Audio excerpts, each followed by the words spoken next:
It is a part-year serving our at-risk youth.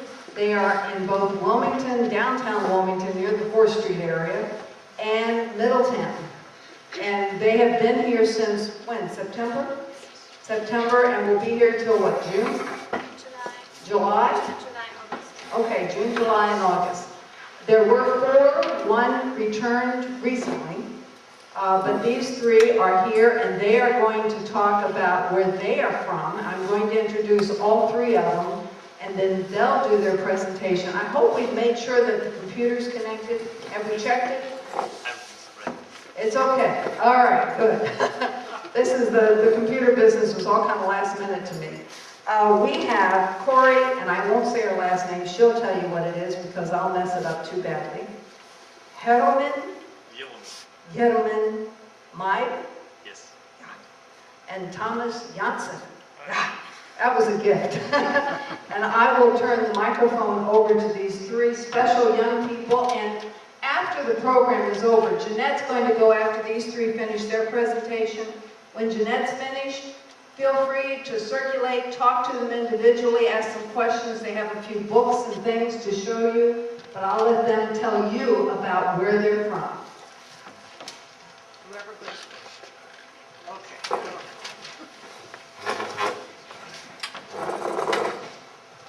Yeah, my name is Jeroen Meyer, as mentioned, and we talk about Germany, or especially about Halle-Westfalen, that's where he's from, Windeck, that's where Corey's from, and Steinfurt, that's where I'm from, and the impact of these towns in Germany. Yes. There's a map of Germany, and in gray we have North Rhine-Westphalia, or in German we call it North Rhine-Westfalen. You see the flag up there, and the 3 dots is where we live. We have it in bigger, and you see Steinfurt, Halle-Westfalen, and Windeck on there. Westphalia, okay. Yes. First, Thomas is talking something about Germany and about his town, Halle-Westfalen. And then Corey's talking about Windeck, and I'm talking about Steinfurt at the end. Keep the mic up close to your mouth. Okay, first some general information about Germany.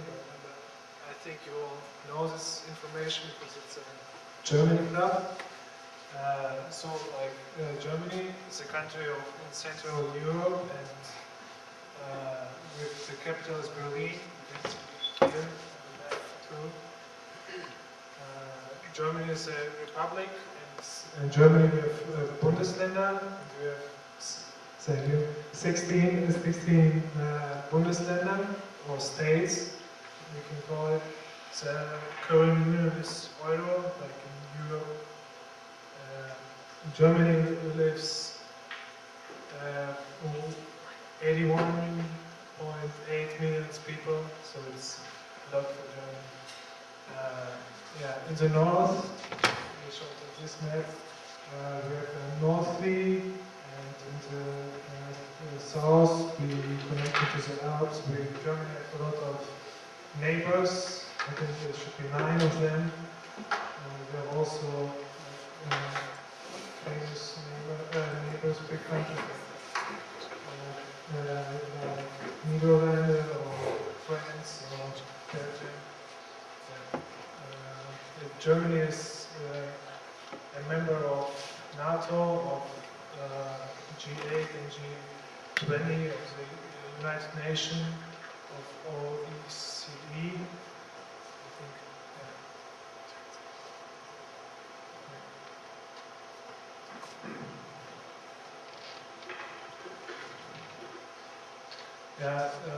Showed the history from the last 100 years.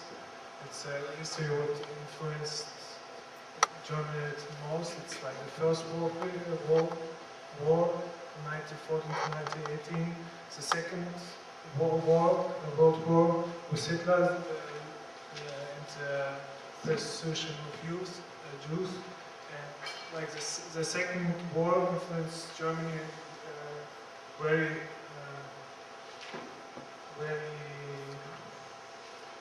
influenced Germany very hard, and like in the political decision what they politically do now, we can see that the Germans very cautious and they think about things very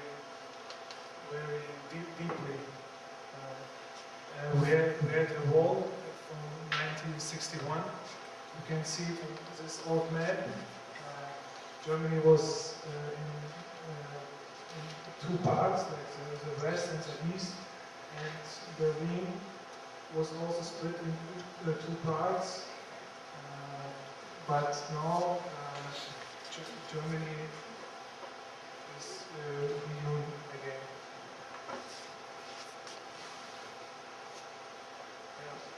I want to tell a little bit about my city. It's Halle-Westfalen.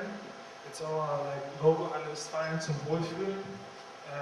It's a little town. I don't tell a lot of them, but one thing what we have and what we're very proud of is the experience. I hope here in the club you know these candies. Yeah, it's good because these candies they're produced in our city, and like we're very proud of them. Merritt original. It's actually a city which is 2 minutes from our city, where Stork starts the work.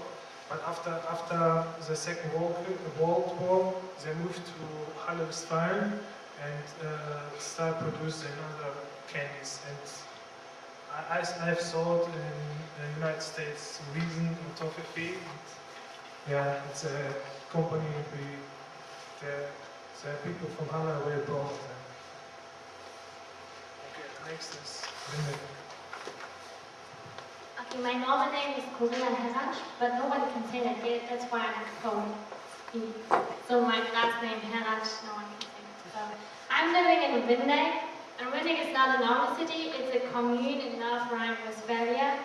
So it's like we have little village, so I'm living in Rosbach, but you can't find like a sign where it's Windeck on it. It's just, I'm living in Rosbach. So it's a population of 20,455 people, and it's up to the river Sieg. So it's like we have both sides, and we have like a river. So it's nice, really nice area. And when it became a commune in 1969, and was named after the castle Windeck. So Windeck in the past, you heard a lot of the history, and so the Second World War influenced Windeck too. And there was a big loss, monuments, and monuments were destroyed and people died because of the Second World War. There's bombing and persecution of Jews, and so there are like monuments now to think, just to remember the people. And so Windeck is a tourism, it's a nice place for tourism. We have a really good train system that's really different from here to Germany. Germany has a really good train system. So I'm in Cologne in 45 minutes, and that's really with the train, and that's really not far away. And so we don't need to take a car to drive there. So there are different train stations and big cities, Bonn, Cologne, and Hamburg, they all here. Like Cologne, I don't know if you know Cologne. So Cologne and Düsseldorf and Siegburg and Bonn. And Bonn was the old capital city from Germany. So this is the nature in Windeck, and I told you about the river Sieg, and in summertime you can use a paddleboat, a canoe, or kayak on the Sieg, and just enjoy the nature. So this is the summertime, so summertime is really green, in the winter it's just without leaves. And Windeck has also monuments, different churches. This is my church where I'm going to, and this is a really old one, and end of the 12th century. And there's an organ from 18th century, so it's really old and nice. And this is the castle, Windeck. Windeck was named after, but it was destroyed. And at first it was the Earl of Mountain lived there and formed in 1174 and destroyed in 30 Years' War. There was 17th century, and so now it's just a ruin. But it's still a really good monument. And a nice area. So we have local museum. This is like a museum where you can see the old family city village life in Windeck, and you can see how the old school was, or like how the old kitchen they had. And it's nice to see, but yeah, it's just nice to see and discover the old life. And then there's a mining plant, and there was ore found till 1926 until 1880. More than 400 people worked there, and today you can visit it and you can go in the mining plant and just see how they were inside, how everything worked out. These are different buildings in Windeck. This is the old hospital, and there was, I don't know if you know the actor Till Schweiger, but he's a German actor, and he made some American movies too, but he filmed their movie. So now it's just an old and empty building, but it was a hospital, and it's kind of creepy when you pass it because it's in the forest and it's just old. And this is, we have elementary schools, middle schools, and high school. And this is the high school. High school in Germany is from, it's middle school and high school together. So I spent 9 years in this school. This is the building, and then you go through the forest, and this is the sport area. You see here the place you can run around. And this was it's a private school, and it was a nice school. It's still a nice school. And we have Windeck Industry. We have the biggest firework company in Europe. It's Vivo. And my dad is working there, so I have every year I had fireworks for the New Year's Eve because of my dad. That's really cool. I don't know if you know Carnival, so now we missed it here because it's in February, and so everybody in Cologne and in Düsseldorf, and they just freak out and just celebrate and have costumes and went, yeah, big parties, and this, yeah, just, it's crazy, it's a really crazy thing. And we have events like, it calls Autofreie Siegtag, that means car-free day. So cars are not allowed on different streets, and then you take your bike or the inline skates and you just drive on the streets. And that's every year in June or July. And then we also have sport in Windeck. It's soccer team, it's Erste FC Windeck, because we're a really little small village, and I was so excited that we have a soccer team, and they played against the big teams of Germany soccer league, and I was so excited for us that this little team played against a really big team. I mean, they lost, but still it was really exciting. Yeah. And Okay, now some things about Steinfurt.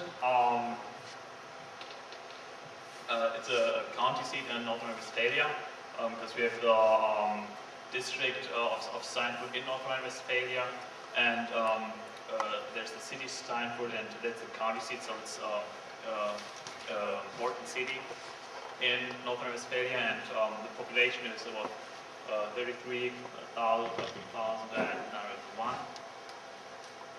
and the area is about 111.42 square kilometers, which is around 43 square miles. So it's not a small city. It's rather big, and it has also the biggest inner park in Europe, the Banyum.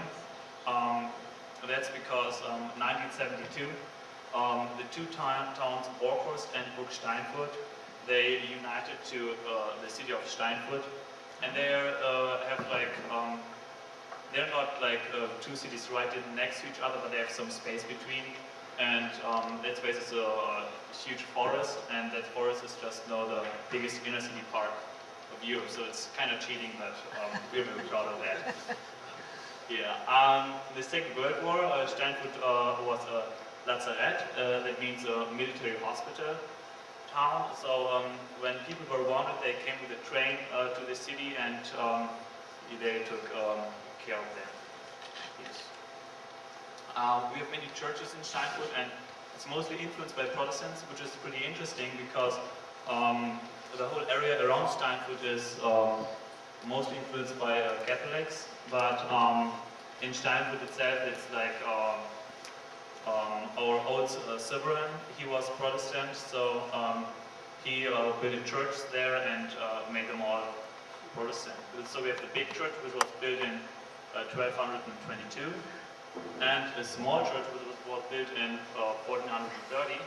Although the big church was in the storm of 1990, it got nearly completely destroyed. However, they could fix it up, so we still have the big church, even 1994. Yeah, we also have a castle in Burg Steinfurt. It's a very nice castle, and it was built in 1129, and it's completely surrounded by water, and there's just one bridge which leads to the castle. That's why the castle always was unharmed, so no enemies could get there easily, so it wasn't destroyed or anything like that. And today the current sovereign of zu Bentheim and Steinfurt lives with his family in the castle. Like, we have a sovereign in our city, but he doesn't have any power or stuff like that. He's just for show there. But we're still pretty proud of him. Yeah. Then with the Banio, I already said it's the biggest inner city park of Europe. In history, it was in the 18th century the most important park of Westphalia, because the sovereign built lots of stuff in there, and people in the whole Westphalia would just come to our city to walk through the Banio and see this nice park. However, it got totally ruined by the Napoleon vessels in 1806, so that nothing of that pride is still left. But it got redecorated just a few years ago, so it's now a nice park, but of course not anymore one of the most important ones. You see a nice picture there, like the bridge, and it's nice in summer and winter time. The industry of Steinfurt, we have lots of chemistry stuff, like Merritt. It's a huge chemistry concern, and yeah, that's in Steinfurt. And we have also the part of the University of Münster. The University of Münster is a very well-known university in Europe, and if you study anything with chemistry or biochemistry, you have to study it in Steinfurt, because Münster has part of its university there. And we have an own brewery. We are very proud of that. It's called Rohling. And Rohling was founded in 1820, but in 2007 it was sold to one of the biggest breweries in Germany, Krombacher. Some of you might know Krombacher. It's a very nice beer. Yeah. Now to the agriculture, it's very flat in Steinfurt, so we have lots of agriculture. Like, we have cows, which are just mainly producing milk, and all kinds of grain, wheat, barley, rye, and corn, and canola. And we have the Hollicher Mühle, or in English you would say Hollicher Windmill. We're very proud of that. It was built in 1859 and was restored in 1985 because due to the Second World War it got damaged. And now you can go every Saturday in the summer times. You can just go in there and see how it works. Like, it doesn't have any use anymore, but it's still nice to show how they make flour out of grain here. Now to the tourism in Steinfurt. As you can see, it's a very flat area. Like, we have no mountains or no hills, and so we have several bike trips. And because of this concept in Banio, many people just come to our town just for taking bike trips. Like, it might sound crazy to you to go to the city for bike trips, but it's like very nice. And at the bottom you can see on the left part is a train rail. It was an old train rail which wasn't used anymore. And 2007, I guess, it was completely redesigned. Like, they took all the rails off and made a street of it, so it's now a bicycle route, and it's very nice to drive through there. And it's also very easy because you don't have any hills, so it's a very easy and very nice trip here.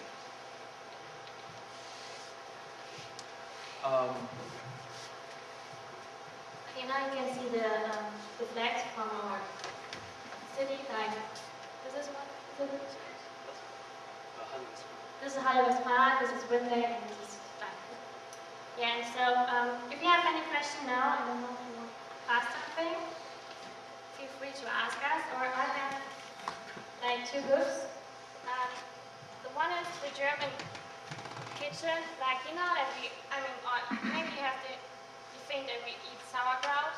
I never ate, I ate, but I just don't like sauerkraut, so I don't eat sauerkraut. But feel free, there are pictures to look through.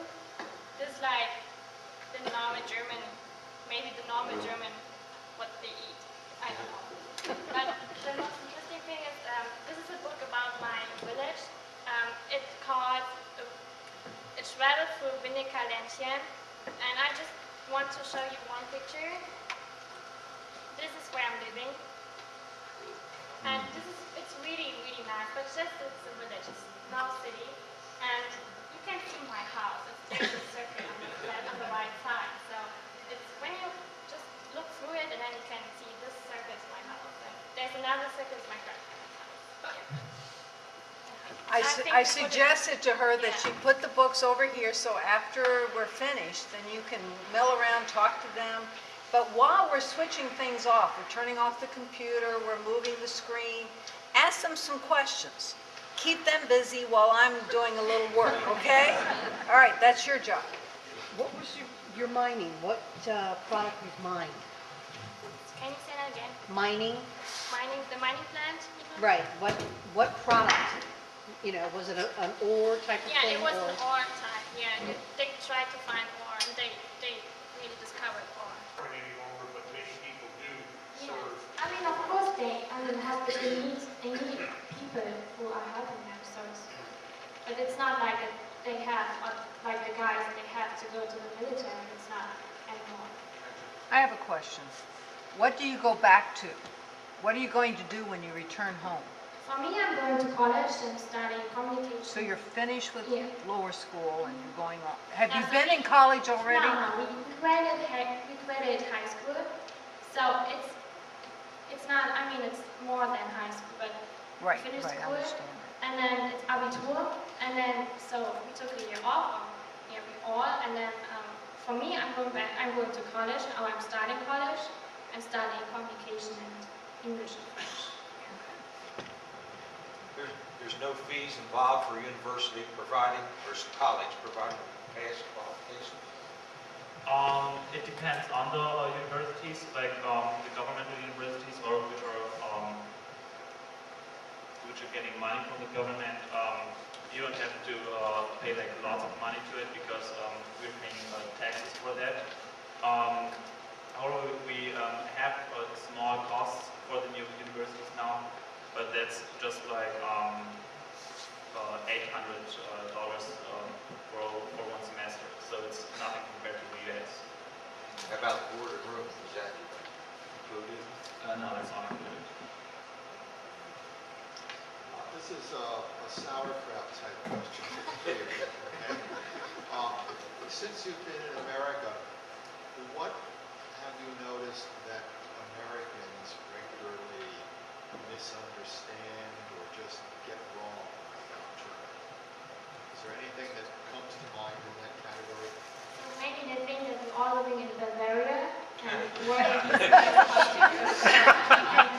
sauerkraut and white sauce, and we have been successful. I really don't know. I mean, they don't know that Germany is so, has different sides of it, and I really have this impression that we're all living in Bavaria and have this Oktoberfest and all this festival. What is the difference between a commune and a city and town? Yeah. Like the city, like Steinfurt, you see this sign where you have, this is Steinfurt, and you go, you're in your car, and then you drive through Steinfurt, like through the city. And you never find the sign with Windeck on it. So Windeck is a commune, that means we have like 15 different villages. Rosbach, Oldenburg, Schlaland, Dattenfeld, these are all villages. And then, so you will never find the city Windeck. You will never find that. It's hard to explain because all Germans don't understand it. So sometimes strangers, they ask, where's Windeck? And I will say, you're Windeck. But there's no sign, so how do I know that I'm Windeck? You're Windeck. What do you call that community in German? Ein Dorf? Now, Dorf is village, and it's Gemeinde.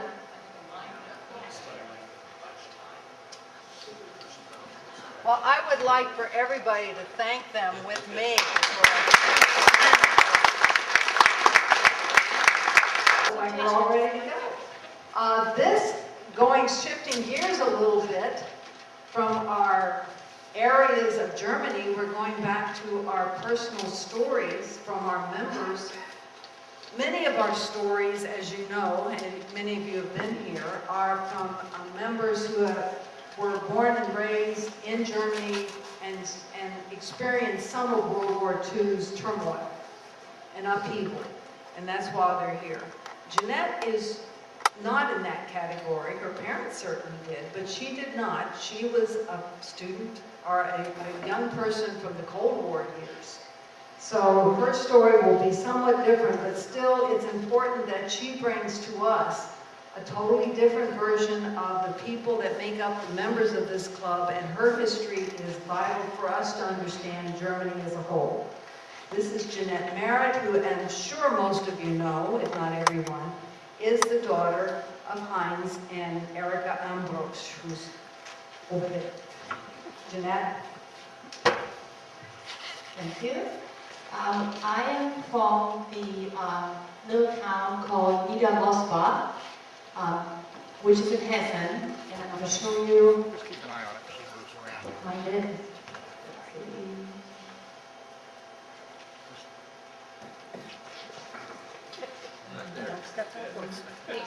You need a light.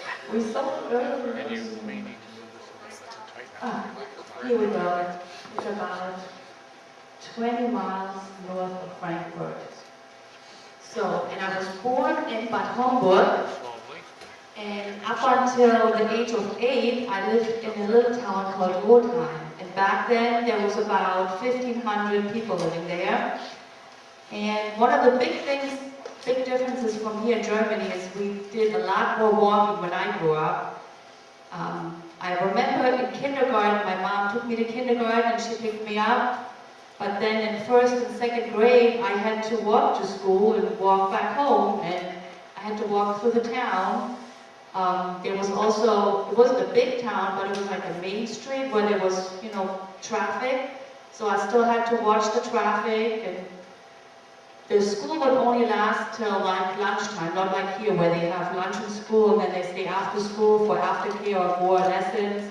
School was usually down to, I don't remember the time, but I know I always came home for lunch and there was nothing in the afternoon. So we went to a friend's house to play, and it was easy because everybody knew everybody in the town, so it wasn't a big hassle to find out where does your friend live, get the address from MapQuest or look it up on the GPS. You just walk to your friend's house and you walk back by yourself, or your parents picked you up.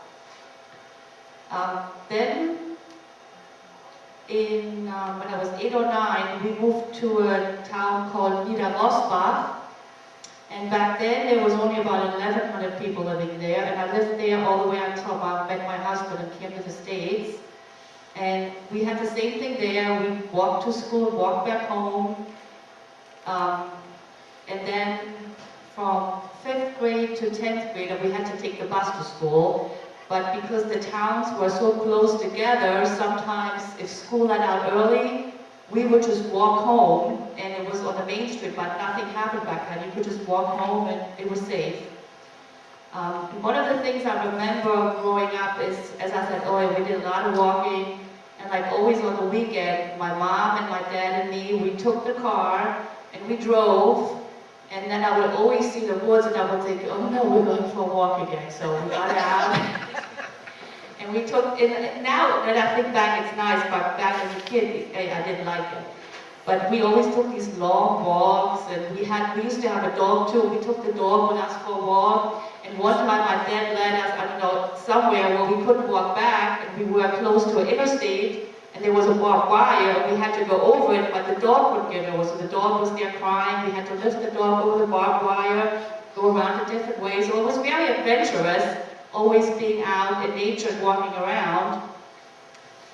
We also had in the town where I lived, they had a Thai fest, because Rosbach is named after the little stream Rosbach, and connected to it was the Thai, like a pond, and we had, every year we had Thai fest where there was fireworks, and then later on there was a band playing, and people would be able to buy beer and snacks, wash, things like that. We also had Straßenfest, different street fests in the summer, maybe just on a Friday night one night, or one time on a Saturday night. And it wasn't anything big, people just had a beer tent, a tent for food, and people, you know, had a little bit of music out, and that was it. We also had Erbsenessen, which is pea soup eating, and that was organized by the local firefighters. And what they did is they just crossed off a part of the street so no cars could go through, and set up benches and tables. And then they would serve the pea soup, and then later on there was also the music, and people hung around and had some beer or other drinks. We also had once a year called Kerb, which is kind of like a carnival where you had a couple rides for the kids, and you had the tent with music and food. But to all those events you didn't have to pay any entry fee, you were just able to go, and it didn't cost you anything except the food you did or the rides you did. Also, one of the things I remember when I was little, we always went to vacation every year. When I was little, we used to go to Italy all the time. And then when I was older, we went to Croatia because my mom didn't like the sand. And then I was older and I didn't play in the sand anymore, so it was nicer to be at a beach where there's no sand. And then later, when I was a teenager, we went to a little island called Merritt, and my parents had a boat, so we did a lot of water skiing there, going to different islands. When I was a teenager, I also remember going to, this was after I decided I don't want to take vacation with my mom and dad anymore. Girlfriends, we went one year, we went to France. And back then, you know, there wasn't any cell phones, so I don't know how my mom could live those 2 weeks without hearing from me, because we just took a train, a night train, me and two girlfriends, and we arrived at this village in France, and we had to find the local travel agency, and then this lady drove us around to this hotel, and we stayed there for 2 weeks, and then came back, and I think I called my mom once while I was there, and I can't imagine this nowadays, you know, I would call my child all the time, where are you? Are you making it there safe or not? And another year I went to Spain with some other girlfriends. That was a little bit of a longer trip because we had to take the train for 2 days. We took a night train, and then my girlfriend's aunt, who was a TV host in Madrid, the capital of Spain, she picked us up, and we stayed in her apartment, and then we took another night train to finally get us to our destination. And that was very exciting too. Other things in Germany is the public transportation. It was a lot easier as a teenager to get around. You didn't have to make arrangements for a parent or a brother or sister to take you to a friend's house or pick you up. It's very easy. The buses went more often, the trains, the connections between the two were very easy. I remember even when I was older and we used to go out on a Saturday night, there was always like, I guess it would be bars out here that had a Nachttaxi, like a nightcab, that could stop in the city at a certain time. And I think the last one was at one at midnight, one at 1 o'clock, so that way the kids could still get home. Of course, sometimes if we missed it, I called my mom, or my girlfriend called her mom, and then they came in their robe and picked us up to make sure we got home safe. Some other things we did in Germany that are not so easy to do here. We went to the swimming pool a lot. Like outdoor swimming pools are easier to access because you don't have to be a member.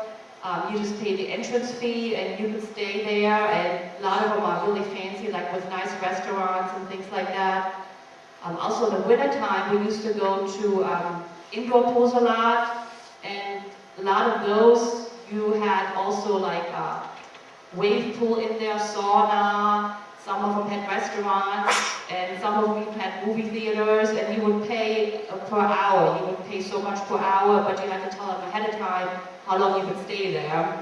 So that was always nice to be able to do things without having to be a member of some club or organization. You could just go and do it. Where I was from, they're not like indoor malls like the teenagers that go to the mall here. We didn't have that when I was little. All the shopping was done like a bigger scale of Main Street.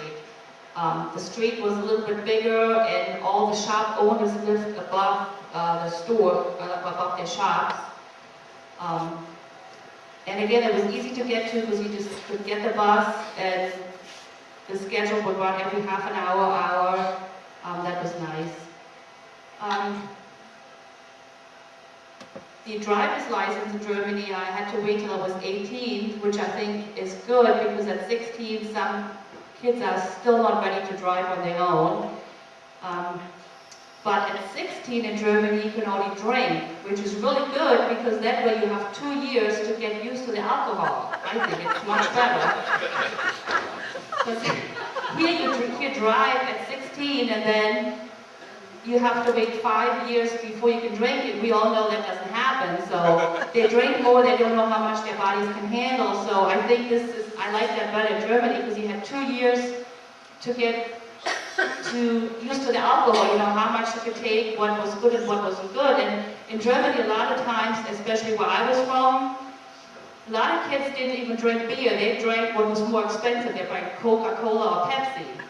You know, so it wasn't really that they drank so much, but also because they were allowed to, so it wasn't a challenge like, I want to drink and I'm allowed to. They could drink, so they're like, oh well, we're going to drink what we like better. We drink Pepsi or Cola. So that was I think that's a good arrangement how we had that with the drinking and driving. When I was, after I was done with high school, I went to Friedberg, which is not far from my town. I could also take a bus or a train, and that's where I did my Abitur. And I majored in English and French, and during those years, that's when I met my husband. My mom didn't know that I was going to bars where American GIs hang out. She thought I went somewhere else with my girlfriend. So I guess I brought him home when I was around 20, and I introduced him, and they met him only for a couple months, and then we told them we were going to get married. So that was a big shock for my mom especially. So we got married in May of '86, and we moved here in September of '86. And when we got married in Germany, we got married in the Standesamt, the courthouse. And when we came back from the court, afterwards we went to a dinner. And then after we came back from the courthouse, where all the family, after we came back to our house and all the family members were there, we had a little party. We looked at the front in the courtyard, and all the terracotta pots were broken down, which is a tradition. The neighbors threw all the flower pots on the floor for good luck, and my husband had to pick them up at his dress reins. So that was kind of neat. We have pictures of that. And let me see what else is on my notes here. And you know, because I'm an only child, I came in '86, and then in '91, my mom and dad moved here. They've been here since too. 1990, okay. So yeah, I have a lot of nice memories growing up.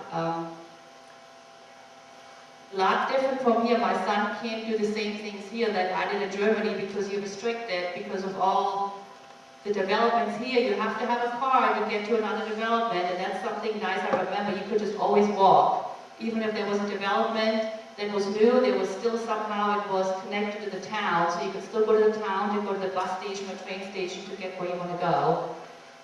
That's one of the main things that I remember now living here is the public transportation, how it was a lot easier to get around and a lot easier to do things on your spare time.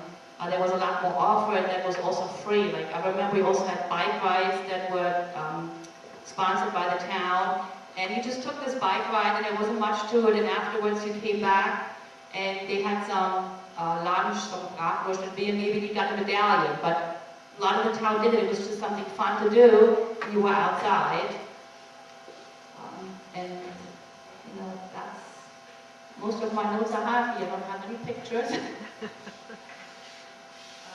So that's about it.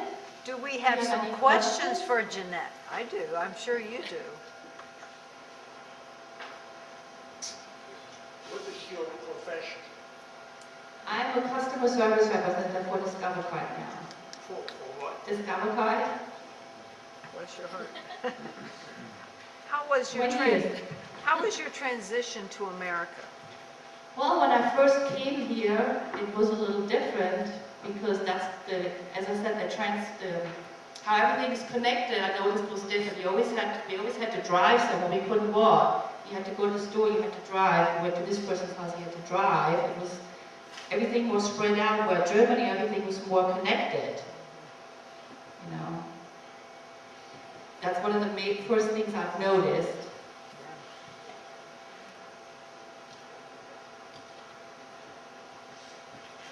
Did you How be, did you adjust? Did you like it or not? Or did you have Heimweh?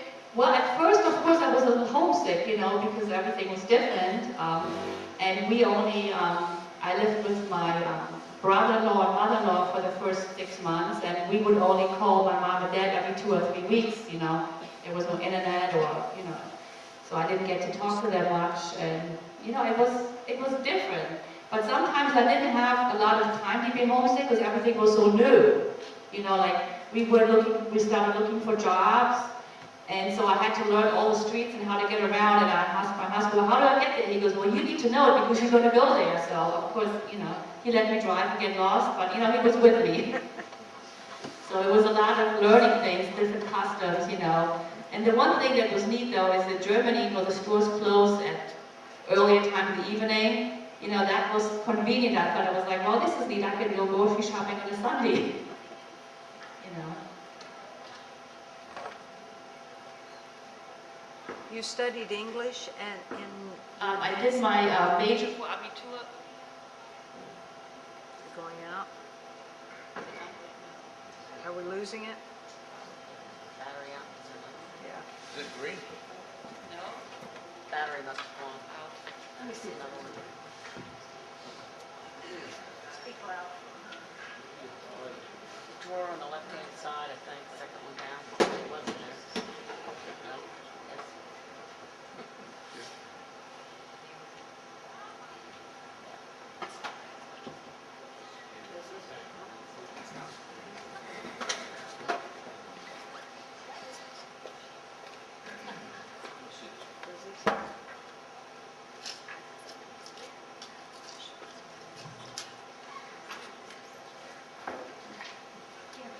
There should be 2 in there. There should be some batteries.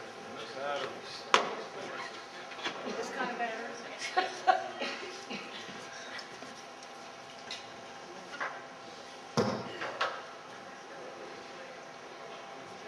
Technical timeout.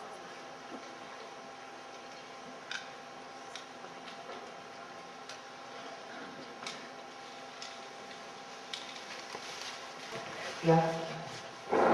Yes, I had, when I did my Abitur, it was in, my health course and my majors were English and French. That's what I took it in. And one of the main reasons I did it, because it wasn't as much studying as for the other subjects, you know, like history was never my strong part. So for English and French, mostly what I had to study is all the books we read through the 3 years. Because I know there were going to be questions, essays on that. So those were my 2 majors, and I like the language. Did you have English in lower school? Yes, English started in 3rd grade. And then when I did my Abitur, I had English 6 hours a week and French 6 hours a week. I'd be just curious to how you felt about Christmas versus Christmas in Germany versus Christmas here. Oh, that's a good point. I completely forgot that. When I was at my mother-in-law's house, I already noticed before, I saw in people's houses the Christmas trees were up, and I'm thinking, why are they putting up their Christmas trees? And I saw all these colored lights, and where I'm from, it's more white lights. And I didn't understand it. My husband said, well, that's how they decorate here. So then a couple days before Christmas, or maybe a week before Christmas, they brought a Christmas tree in my mother-in-law's house. They started decorating it, and I was thinking, that's not right. You have to wait till Christmas Eve to decorate it, because that's how it is where I'm from. You decorate it Christmas Eve or the morning of Christmas Eve, and then in the evening, the Christkind comes, the Christ child. Like my mom used to ring the bell, and then I was able to come in the living room and unwrap my present. So I thought it was bizarre, you know. But then I found out there is no Christkind coming. There's a Nikolaus, which Santa Claus is coming the next day, because they don't have any Nikolaus.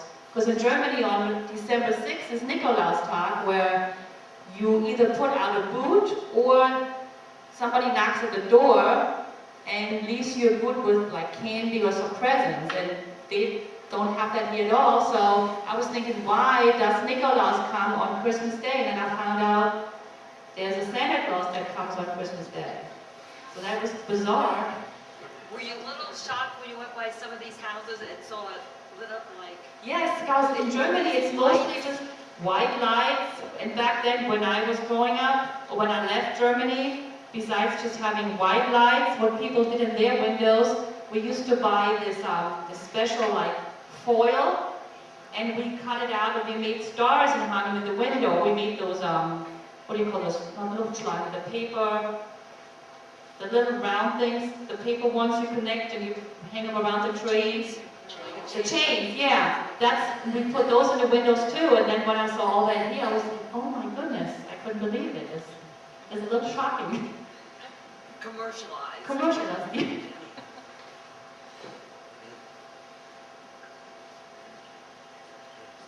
Well, you adjusted very well.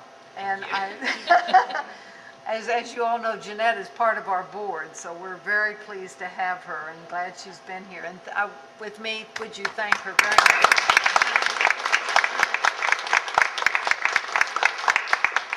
Thank you, Janette.